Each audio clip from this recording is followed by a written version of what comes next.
Mga OFW na uuwi sa Pilipinas na lalahok sa voluntary repatriation galing sa bansang Lebanon dahil sa tumitinding tensyon doon.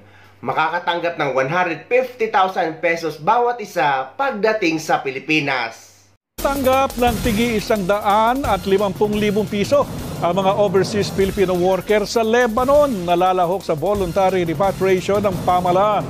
Ayon po kay Department of Migrant Workers Secretary Hans Leo Kakdak, iniutos ng Pangulong Ferdinand Marcos Jr.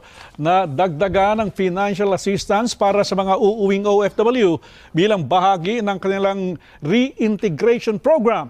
Manggagaling aniya ang pondo sa DMW at Overseas Workers Welfare Administration. Tatanggap din ng iba't ibang ayuda ang mga OFW gaya ng livelihood at financial aid mula sa DSWD, livelihood training vouchers mula sa TESDA at libreng physical at psychosocial counseling mula sa DOH. Bunga po ng tumitinding tensyon at nasa ilalim na po ng Alert Level 3 ang Lebanon kung saan voluntary repatriation ang pinatutupad ng pamahalaan.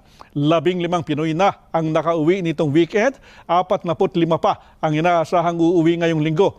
Sa kabuuan po, nasa 1,000 OFW sa Lebanon ang nagsabi na gusto na nilang magpa-repatriate.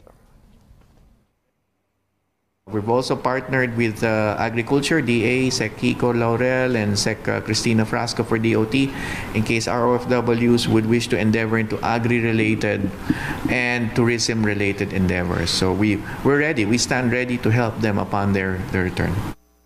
Yan ang sinasabi ng ibang OFW na mabuti pa daw ang ganyang OFW dahil nakakatanggap ng benepisyo galing sa gobyerno, lalong-lalo na sa OWA.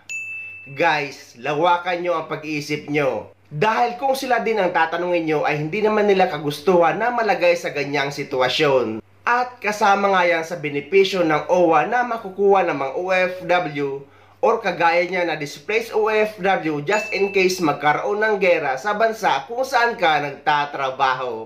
Huwag nyo nang pangarapin na mapunta sa ganyang sitwasyon para lang makakuha ng benepisyo.